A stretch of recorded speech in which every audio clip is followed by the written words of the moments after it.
જય ગૌ માતા. અત્રે આપણી વચ્ચે સ્ટેજ પાસે ભગત ગૌશાળા દ્વારા જે આયોજન કરવામાં આવ્યું છે તેમાં ભગત ગૌશાળા નૈના કુંવર માતાજી આપણી વચ્ચે આવી ગયા છે, તો એમને ખરેખર જોરદાર તાળીનો ગડગડાટથી વધાવો.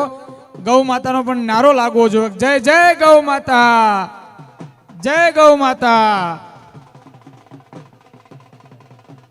વાહ વાહ.